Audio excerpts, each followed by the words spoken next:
Okay, so the topic tonight, class, would be lease accounting from the perspective of the lessee.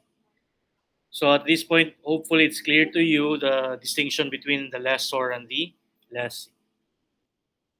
Now for the lessee class, the latest standard on lease has made the accounting on the part of the lessee simpler, because basically the lessee will just be using one uh, accounting policy, which is to account for leases as a finance lease.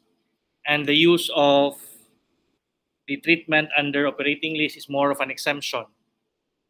Okay, so as a rule, we will account for leases, the lessee will account for leases as a finance lease. And the necessary consequence of treating a lease as a finance lease class is that the lessee will be recognizing both an asset and a liability. On the part of the lessee, there will be the right of use asset and lease liability.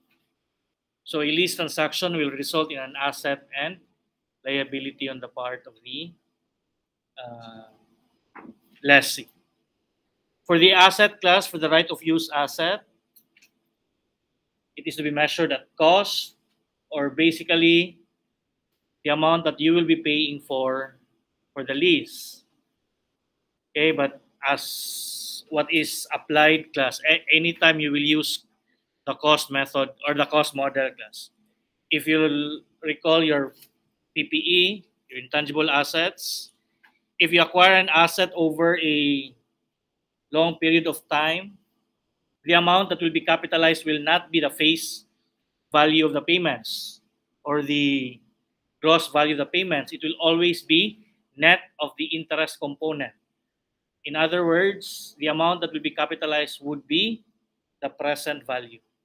Okay, the same concept in PPE, the same concept for intangible assets.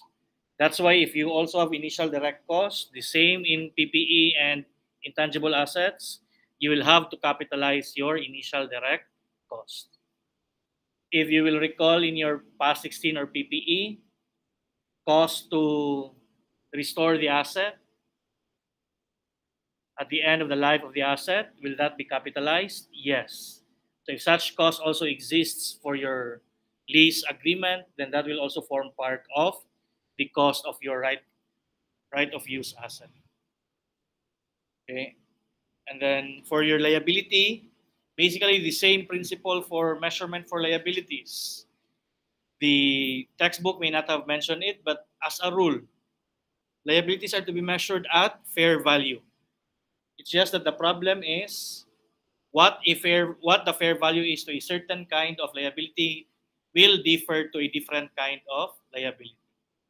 Okay, but basically the same principle is used. Your liabilities will be measured at fair value. And in this case, if your liability is in payment of money over a long period of time, if you're given a credit term, what does the fair value represent? It will still go back to the present value. Okay? So for the asset class, it's at cost, but remember, if you are under installment terms, remember that the amount that will be capitalized would be free of any implied or imputed interest. That's why the amount that will be capitalized would be the present value of your payments, which should also correspond to your lease liability. As a general rule, liabilities will be measured at fair value, and in this case, the fair value of your lease liability will represent its present value. Okay, just make sure for theory questions class, you know the components of the cost of the asset, you know the components of your lease payments. Okay, so the point here is that if you are accounting for the transaction from the perspective of the lessee, you will have to account for an asset. You will also have to account for a liability. Okay, and one area in which students get confused, class, is with regard to the subsequent balance, the subsequent carrying amount of your asset and lease liability. Normally, in very basic lease problems, the initial balance of your asset would just be the initial balance of your lease liability, assuming no initial direct costs and other peripheral matters. It's possible that the initial balance of your liability asset will be the same as the initial balance of your liability. But now, with that, students would expect that their subsequent balance will also be the same, which is wrong. Because what would be the source of the reduction in your lease liability, class? What will cause your lease liability to go down? Your lease liability will reduce as a result of your payments. But do we reduce our lease liability equal to the total amount of payment? No, because our payment will be composed of amount pertaining to interest and principal. The amount that will be deducted to your lease liability will only be the principal component. Okay. Now, on the part of your asset, why would be the balance of your asset be decreasing year in, year out? Is it because of the payments? No, it's because of your depreciation. So what causes the decrease in the value of your asset? Depreciation. What causes the decrease in the value of your lease liability? Principal payments. Will your principal payments and annual depreciation be the same? The answer is no, because your depreciation will depend upon your depreciation method and the life of the asset. Whereas your the payments to your lease liability would simply depend on the pre-agreed lease payments. Okay, so it's important for you to understand what is the focus on the question. If the focus is on the asset, then you should be focusing on depreciation. If the focus of the question is around the lease liability, then your focus would be on your amortization schedule, the allocation of your payments between the interest and the principal payment. Okay, so it would help you if you already know what direction you should be going to. So if the focus of the question is on the asset, be careful on the depreciation, the computation of your depreciation, and what are the relevant matters there, the method to be used, and the period or the term of the depreciation.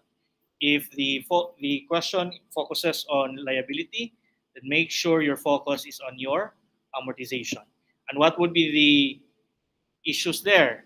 Number one would be the interest rate to be used. And as you should already know, the interest rate that you should be using would be, normally what two rates would be given in the problem? You would be given with the implied or the implicit interest rate or the incremental borrowing rate. Okay, and again, you should already know that you are to use the imputed or the implied interest rate. Very rare will problems require you to use incremental. You will use incremental normally if the implicit interest rate is not known. Okay, but what's the most crucial, class, for both kinds of questions? For both questions about the asset and questions about the liability.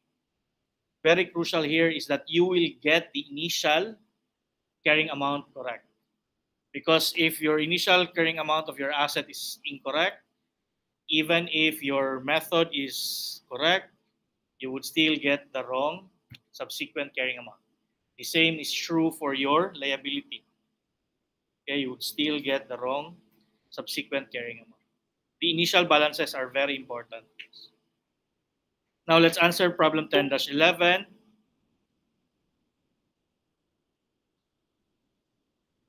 Question here is, what amount should East Company record as the initial cost of the right of use asset? Okay, so the ever-present component of your cost class would be your lease payments. And what does the problem tell us? Annual rental payable at the beginning of each lease year is 400,000. And how many times will you be paying the 400,000? Okay. The problem does not have to tell you, class, that you will have to pay this X number of times. You can figure that out by the lease term. And what's the lease term here? 10 years. Okay. If you multiply 400,000 by 10, you would get 4 million. But that is not the answer, and that is not among the choices. Why? Because again, as a rule, if you are paying for an asset on installment terms, you would be getting the discounted amount of your payments, or simply the present value. So what are you supposed to do? Get the present value of your 400,000 peso payments. Okay. Now the question now is, what factor are you going to use? Okay, of course, you will be using an annuity factor. And then, is the 5.95 correct? Yes. What kind of annuity is this? This is annuity due, or annuity in advance. Why are we using the annuity due factor? Because the first payment is at the start of the lease term. Okay, if the payment is in advance, then you will have to use annuity due. There's so much to discuss around your PV factors class, but let's focus on the problem first. Okay. Luckily, in this problem, you're not given multiple options for your annuity factors. Okay, so you will have to use 5.95. So 5.95 times 400,000 will give you how much? 2,380,000. Now, will our answer be letter B?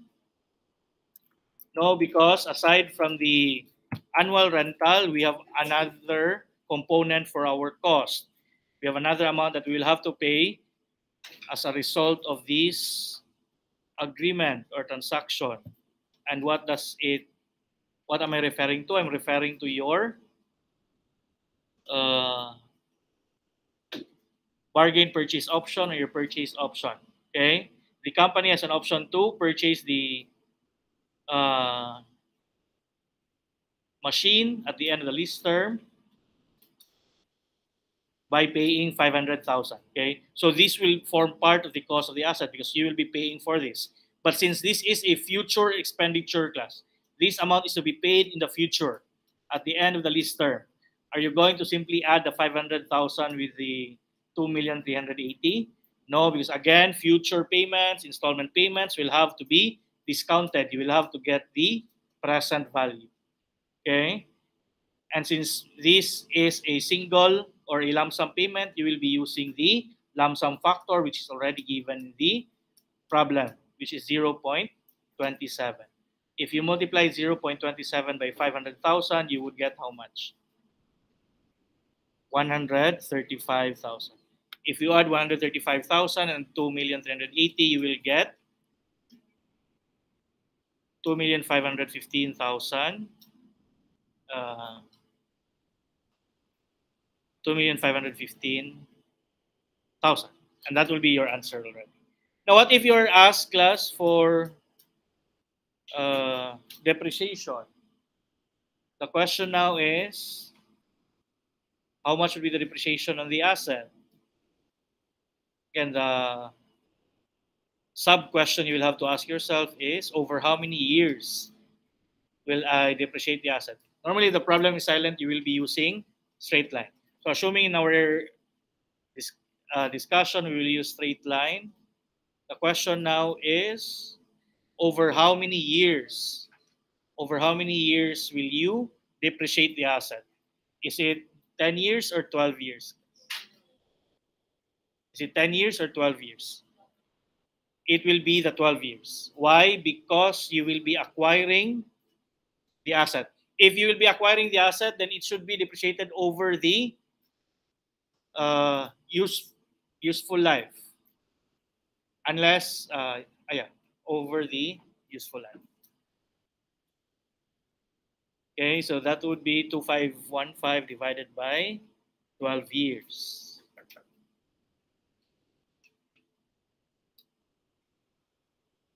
How much is that? It's not a good number. But the point remains.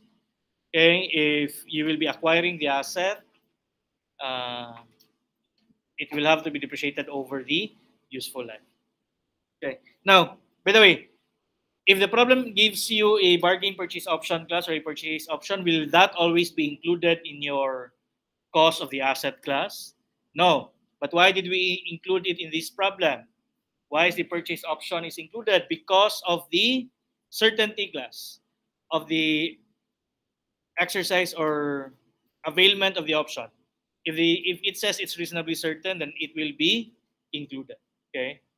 And since it is reasonably certain that we will exercise the option, it's as good as we will be acquiring the asset. And in that case, depreciation should be over the useful life.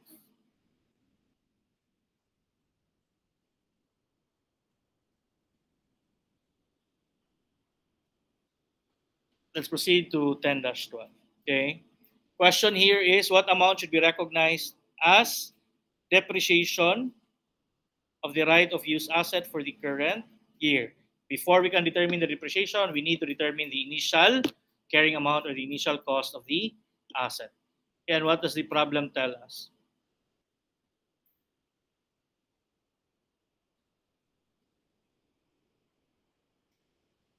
The entity accounted for the acquisition as a finance lease for 2,400,000, which included a 100,000 purchase option. At the commencement date, the entity is reasonably certain to exercise the purchase option.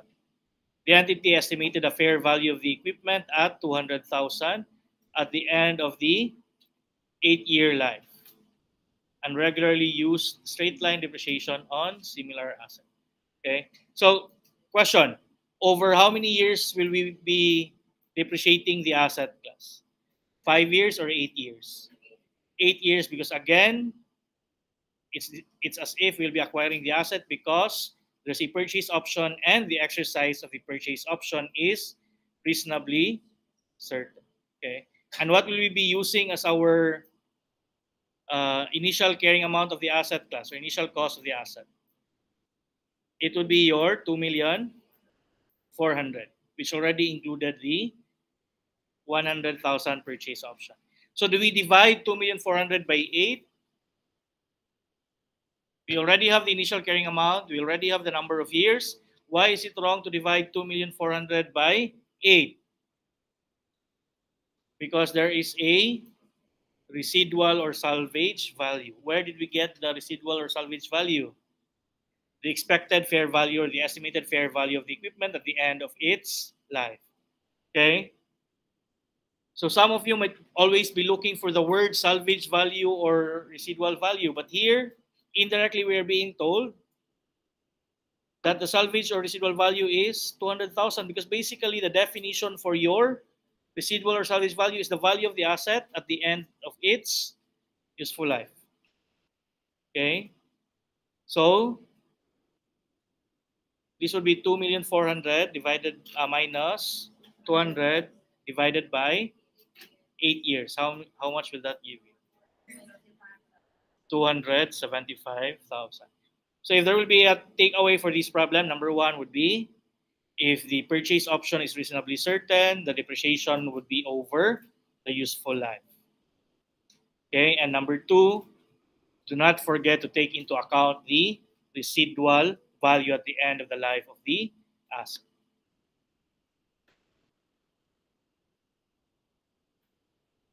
(10-13) What amount should be recorded as depreciation of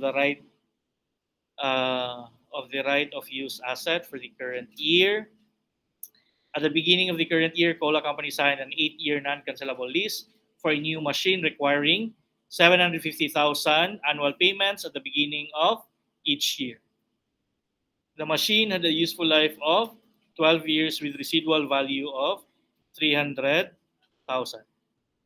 The lease term is 8, and then the useful life is 12. Title passes to Coca-Cola Company at the lease expiration date.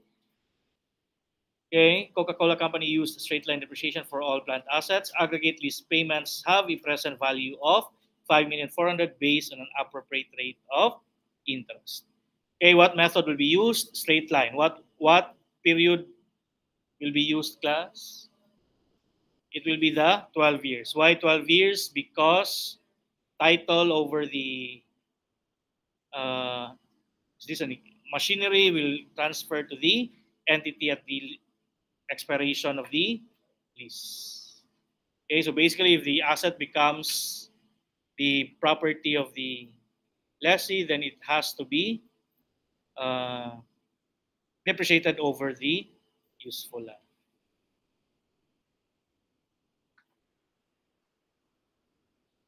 Now, do we multiply 750,000 times 8 to get our cost of the asset? How much is 750 times 8? 6 million. And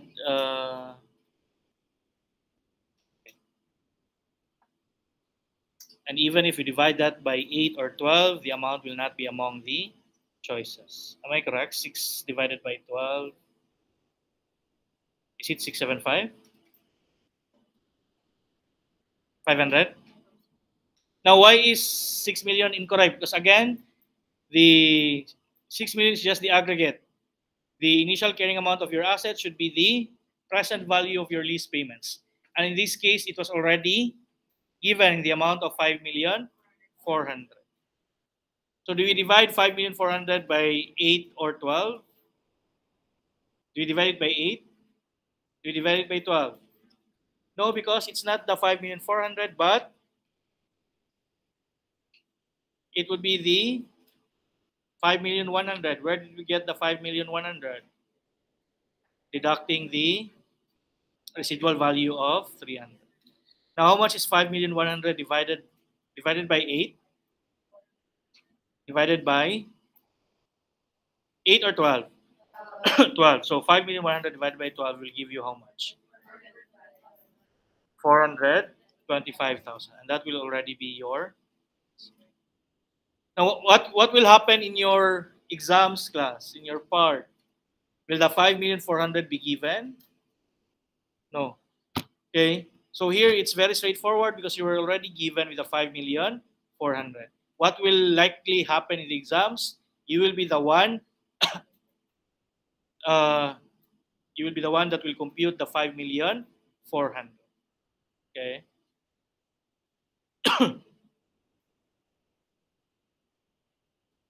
So basically, if you combine problem 10-11 and 10-13, that's basically the question that you will expect in your examination. So if you're still shaky on your PV factors class, you're shaky on what factor to be used, then you will have a lot of problems on lease class.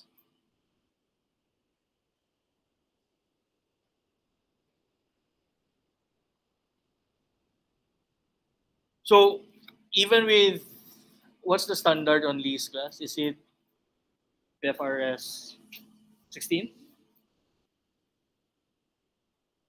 16? So even with the new standard class, basically on the part of the lessee, it's just very similar. It's just that before, instead of the right of use asset, we just recognize the asset subject of finance lease as part of your other assets. So if you're leasing an equipment, then it will be part of your equipment. If you're leasing in machinery, then it will be part of your machinery. Here, we have a designated account for your leased asset. Because basically what you have is just the right to use the asset. But as far as the accounting is concerned, very similar. 10-14, what amount should be recognized as depreciation of the right of use asset for the current year? The beginning of the current year, Kosovo Company entered into a 10-year lease for an equipment. The entity accounted for the acquisition as a finance lease for 4,900,000, which included a 200,000 residual value guarantee. at the end of the lease term,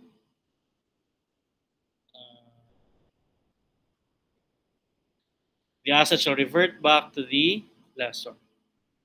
It is estimated that the fair value of the asset at the end of the 12-year useful life would be 400,000. The entity used the straight line depreciation.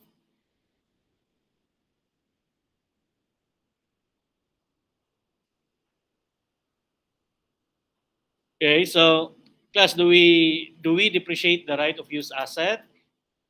Yes, but again, even if it will revert back to the lessor, you will still be depreciating the asset because ideally by the end of the lease term or the useful life of the asset, then the value of the asset should be zero or its residual value.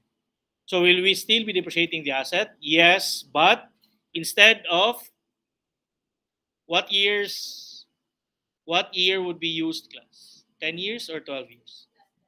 Just the 10. You will depreciate the right of use asset over 10 years. Why? Because the asset will revert back uh, to the lessor. Now, do we divide 4,900,000 by 10 years? What will we be dividing over 10 years, class? Why not 4,500,000? Where did I get 4,500,000? It's 4,900,000 minus 400. Why are we not using the 400? Because the 400 is the residual value at the end of the 12th year. Until when are we going to be depreciating the asset? Only 10 years. And at that time, the residual value that we have guaranteed is 200. So this would be 4,900,000 minus 200,000. This will give you 4,700,000 divided by 10. This would give you 470,000. Now, why will your examinations not be as straightforward as this kind of problem? Because the 4,900,000 will not be given. So I hope you understand. If only problems give you the initial carrying amount outright, the computation of depreciation would be very simple, class. Because what will just be the issue? The issue will just revolve around the number of years over which it will be depreciated and the residual value. But where will the difficulty arise?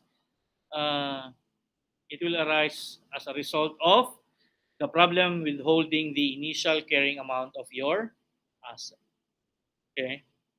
So supposedly simple ang computation for depreciation, but because you do not know what amount will be depreciated, then you would think the problem is very difficult. So what then is our takeaway? We should aspire to be confident in computing for the initial carrying amounts.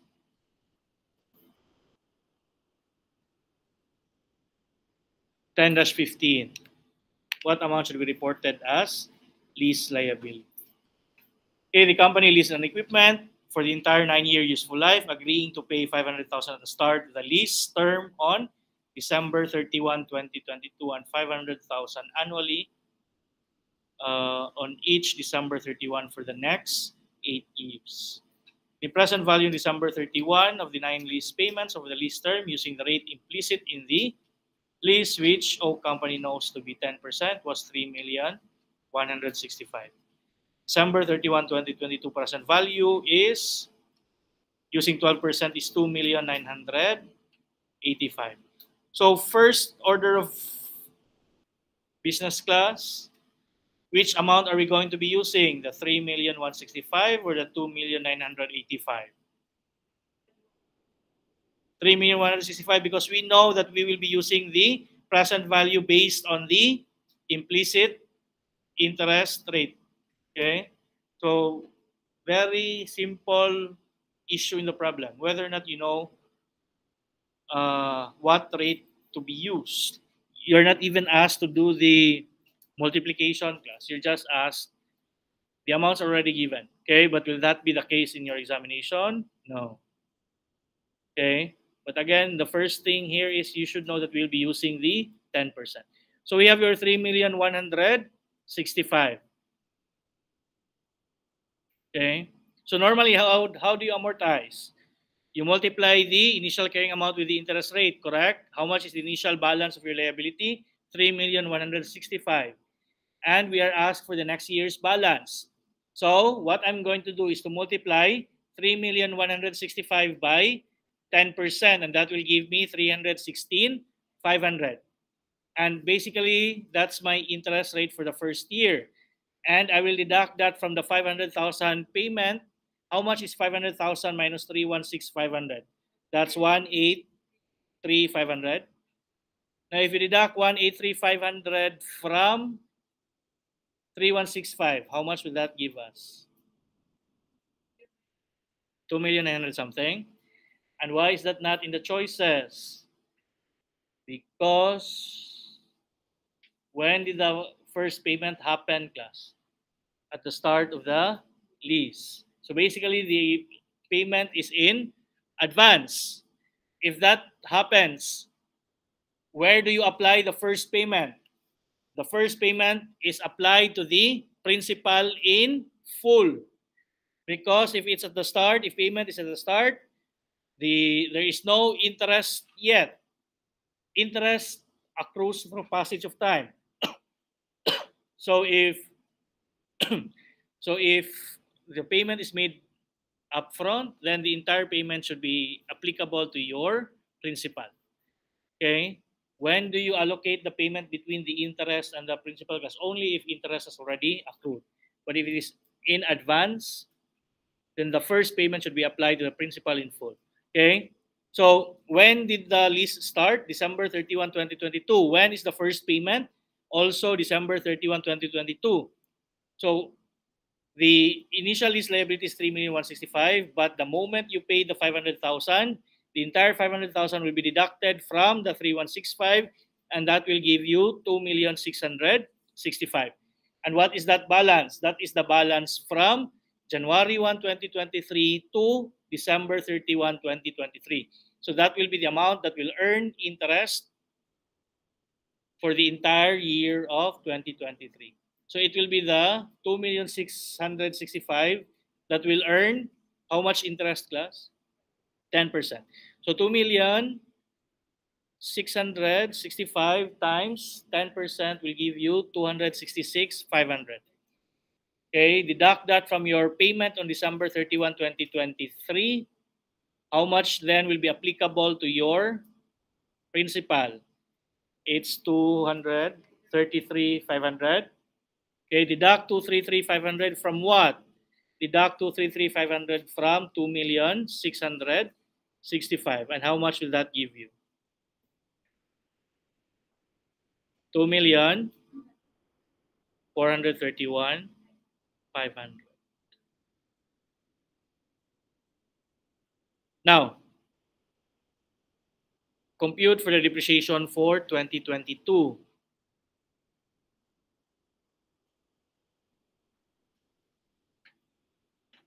It's 0 because it just started on December 31, 2022. Okay, and then if the question is compute for depreciation in 2023,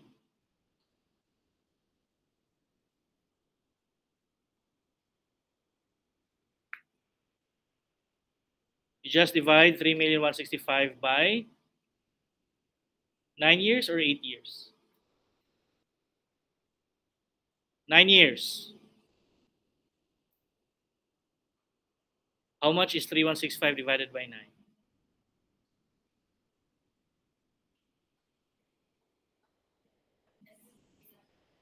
Still not a good number.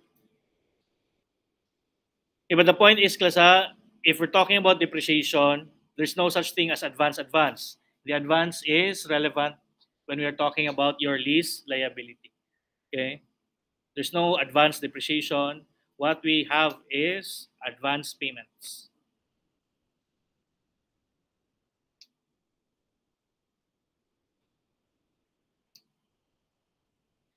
Proceed to 10-16. What amount should be reported as lease liability on December 31, 2022? On January 1, 2022, the company signed a long-term lease for an office building. The terms of the lease required the company to pay 100,000 annually, beginning December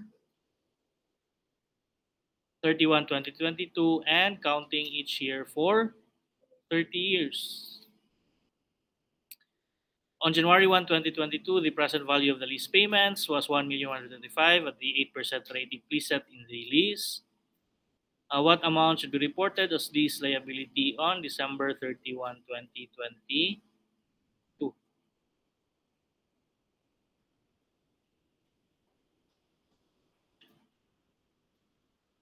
Okay.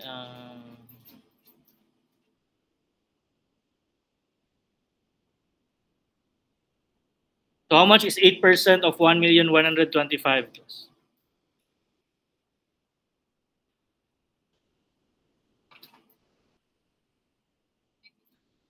How much? 90. Okay. So out of your 100,000 payment class, how much represents interest payment? 90,000. How much then will be applied to the principal? Only 10,000.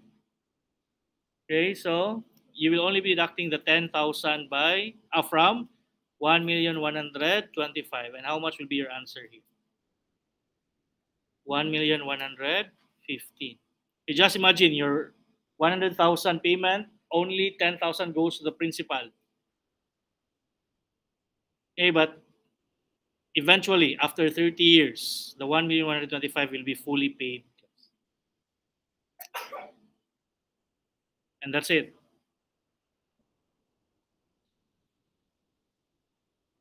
Plus, what if you're asked, how much is the balance on the at the end of the 28th year?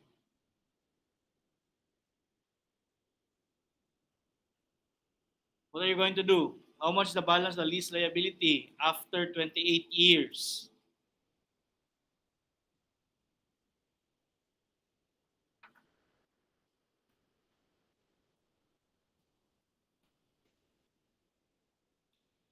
No, don't do it. Let's just talk on what to do. If you're asked for the 28th year class, determine how many payments are left. After the 28th year, how many payments would be left? 2 payments. So basically, the balance on the after the 28th year class would be the present value of the 29th and the 30th payment as of the 28th year. So basically, just get the present value of 2 payments. So your N would be 2 years. You have an annuity of 2 years. Okay, so basically, the present value of the 29th, 100,000, and the present value of the 30th, 100,000. You discount the 29th, 100,000 by 1 year because the 29th payment is just 1 year from year 28. You discount the 30th 100,000 by 2 years because the 30th 100,000 is just 2 years from the end of the 28th year. You don't have to amortize from year 1 to 28. Basically, the balance of your lease liability class is the remaining present value of your remaining payments. That's how your amortization schedule works. Okay, you can practice maybe some other time. What if at the end of the 25th year, what are you going to do? You get the present value of the 26th payment, 27th payment, 28th payment, and 29th and 30th. Okay, discount the 26th payment by 1 year, the 27th payment by 2 years, the 28th payment by 3 years, so on and so forth.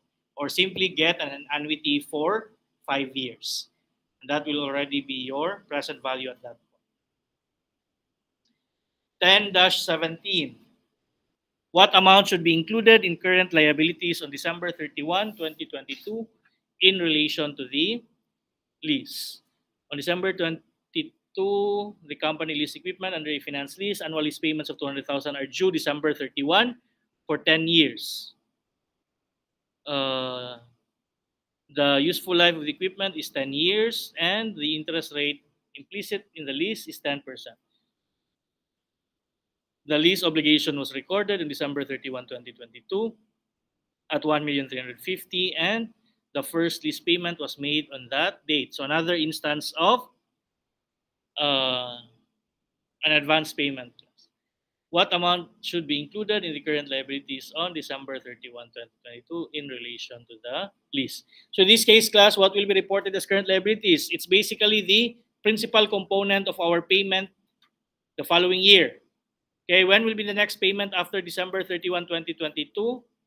It would be December 31, 2023. So basically, you determine how much then would be the principal component of the December 31, 2023 payment. How much will we be paying on December 31, 2023? It would be 200,000. Okay, but definitely the answer is not 200,000 because the 200,000 will be applied to both interest and lease liability. Then you might ask, if the lease liability, if the current liability is just the principal component, why do we not include the interest component? Besides, interest is always a current liability. It's because as of December 31, 2022, no interest is due yet. Because when does interest expense accrue? Only through passage of time. So, by December 31, 2022, no interest has accrued yet. Okay?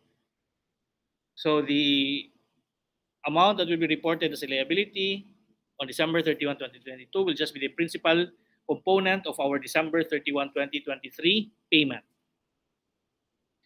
Okay, so how then do we split the 200,000? Remove the interest component. How much interest will accrue during the entire 2023? In 2023, how much interest will accrue? You multiply the 1,350,000. No, will we be multiplying the 1,350,000? No, because we will have to deduct the December 31, 2022 payment first. Okay, so 1,350,000 minus 200,000. Why are we deducting the 200,000? Because this is the first payment which is made in advance. So the balance then after the payment is 1,150,000.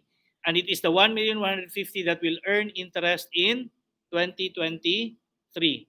So how much is 1,150,000 times 10%? 115, which is already in the choice. Is that the answer? No, because the 115 is not the principal component, but it is the interest that will accrue during the entire year of 2023. Since we will be paying 200,000 in 2023, and the interest that will accrue during that year will be 115, how much then would be payable or applicable to your principal liability? It will just be the 85,000. Where did we get the 85,000? That's 200,000 minus 115. And that will already be our answer.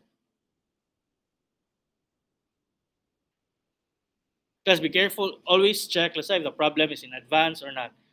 Okay? Before class, the earlier problems in the textbook would always be the ordinary annuity, wherein the payments will be at the end of the first payment period. Okay, and what was the effect? Many students would get the problem wrong if the problem is in advance. Now, what's the recent development in the textbook of Valix? Most of the earlier problems are now in advance. So what is now happening? If the payments are no longer advanced, the students are getting it wrong. Okay, what have they grown accustomed to? Problems wherein the payments are in advance. So always check, class. If it's in advance, the first payment will be applied to the principal in full. If not, then the first payment will be split between the principal and the interest.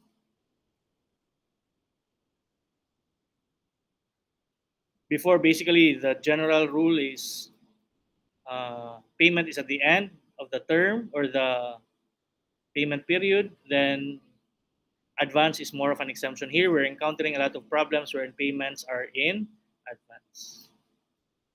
10-18, question here is, on December 31, 2023, what amount should be reported as lease liability? On December 31, 2022, the company leased a machine for a 5-year period. Equal annual payments under the lease are 1,050,000, including 50,000 annual executory cost. Treatment for executory cost class, expense. It will not form part of your asset, nor will it form part of your liability, and are due on December 31 of each year. So please make sure to remove the 50 class. The first payment was made on December 31, 2022, and the second payment was made on December 31, 2023. Another example of a problem that is in advance.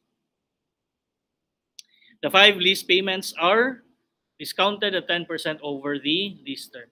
The present value of minimum lease payments at the inception of the lease and before the first annual payment was 4,170,000. Okay? So how will you get this wrong, class? What will you do to get it wrong? You multiply 4,170,000 by 10%, you would get 417. Deduct 417 from your 1,000 periodic payment, 1 million periodic payment, that will give you 583. Then you deduct 583 from 4,170. Please help me here. 4,170 minus 500, what did they say? 583.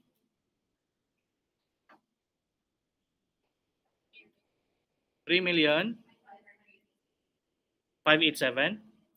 So it's not among the choices. So you should not get that wrong. Okay, but why is that computation wrong?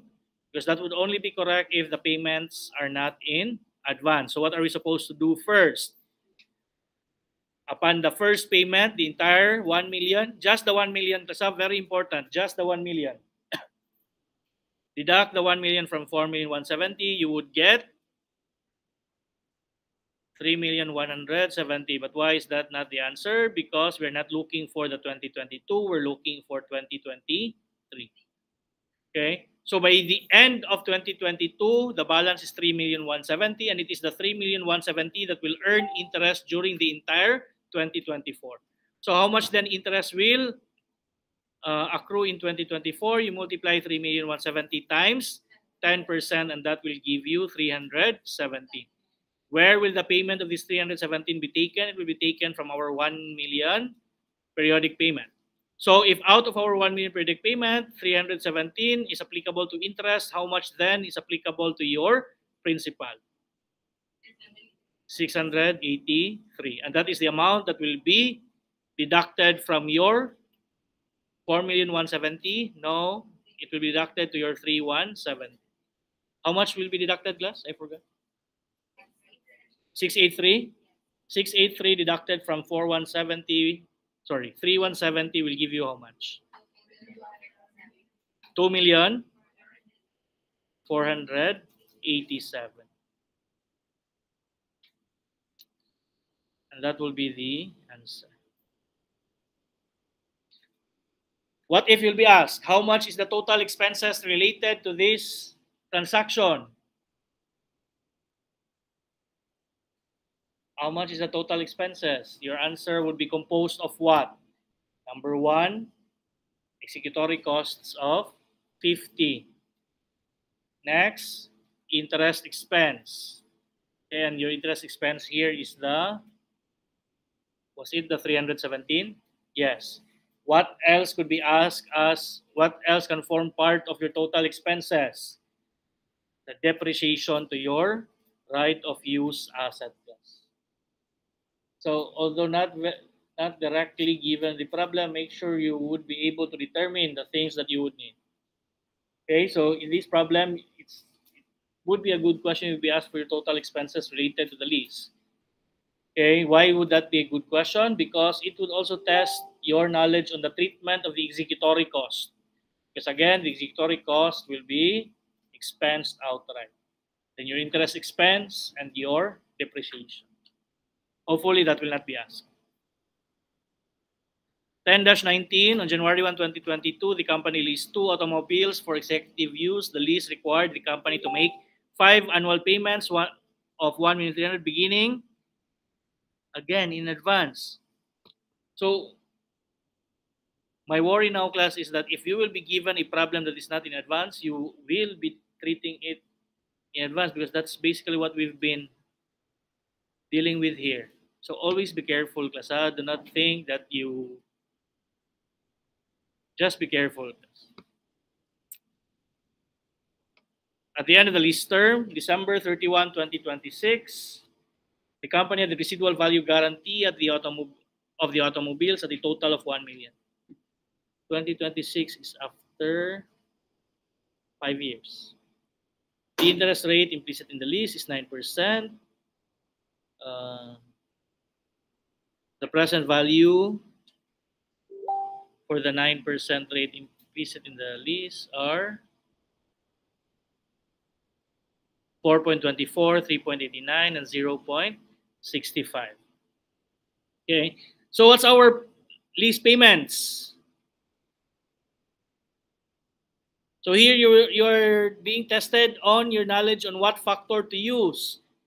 You have ordinary annuity of 5 payments, which is 3.89, then annuity due with 5 payments, 4.24. Which one should you be using? It would be 4.24. So I really hope you would not get the problem wrong simply because you fail to appreciate that the problem is in advance or not in advance. So we'll be using 4.24, correct? And then multiply that with 1,300,000. How much is 4.24 times 1,300,000? 5,512. 5512. Now, will that already be our initial lease liability class? What else will be included? Residual value, how much? You will add the 1 million. You would get the present value of the 1 million. Now, you would ask, why will the 1 million be included? I will not be paying 1 million at the end of the lease term. You will, how then will you set, if you include that in your liability, what does that mean? It will have to be paid. It will have to be settled. If you will not be paying 1 million, how then will that be settled? It will be settled by the delivery of the asset. Okay, the 1 million liability will be delivered through the delivery of the asset. So how much then? Again, do not add the entire 1 million, just the present value. How much then is the present value of the 1 million? How much? How do you get the present value of the 1 million? Multiply that with 0.65. So that would be 650. Okay.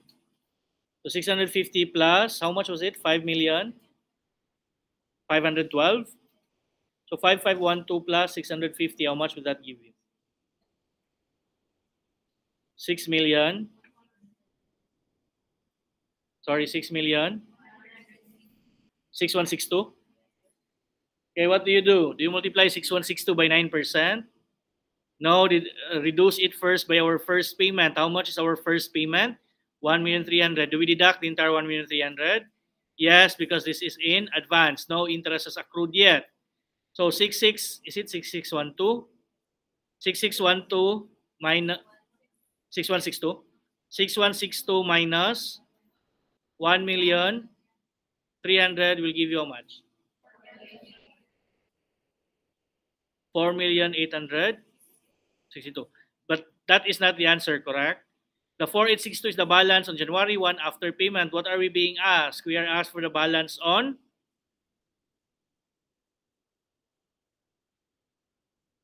December 31, 2022. Okay, so 4,862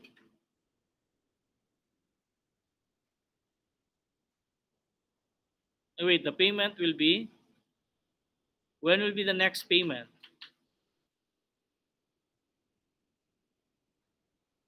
The next payment will still be on January 1. So we will not have any payment on December 31, 2022. And then, but the 4,862 will earn interest during the year. That will be reported as an earned interest. Okay, so the lease liability will just be, so what's your answer here? It will just be your 4862 because the next payment will just be on January 1, 2023. After the January 1, 2022 payment, the balance will remain at 4,862.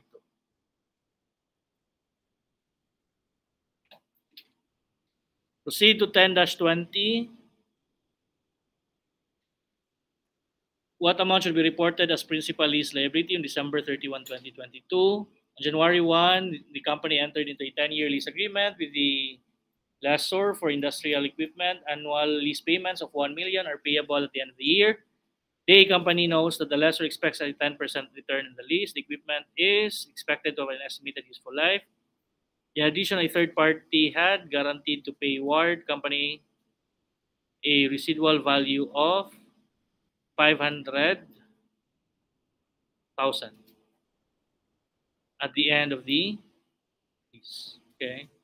What amount should be reported as principal lease liability in December 31, 2022? Okay, where do we begin? We begin with our 1 million. And what do we do with 1 million? We get the present value of all our 1 million. How many times will we be paying 1 million? How many times, class? 10 times. Okay. So you need the PV ordinary annuity factor for a period of 10 years. So what rate are we going to be using? 6.14.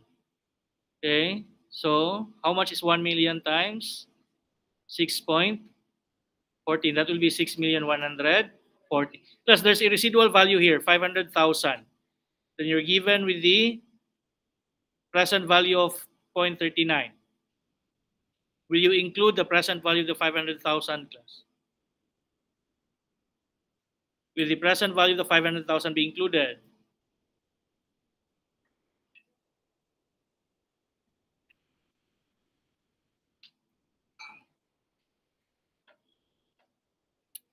The 500 should not be included. It's guaranteed by a third party.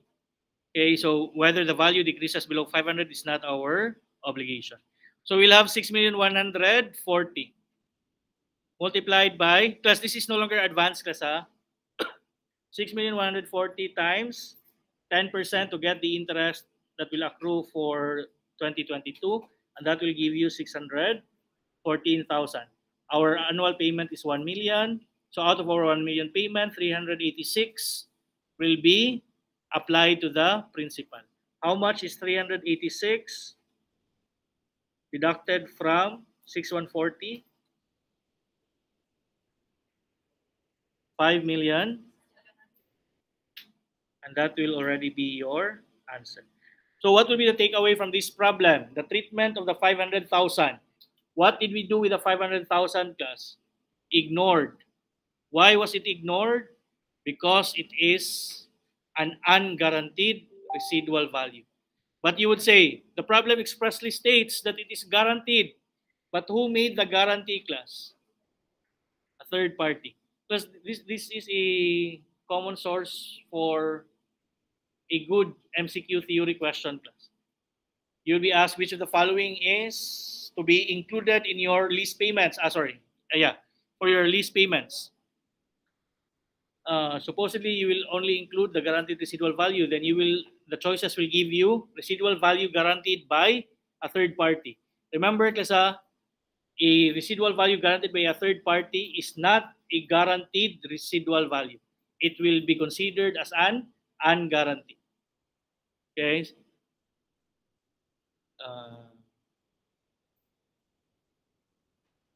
That's why the answer would be simply 5,754,000.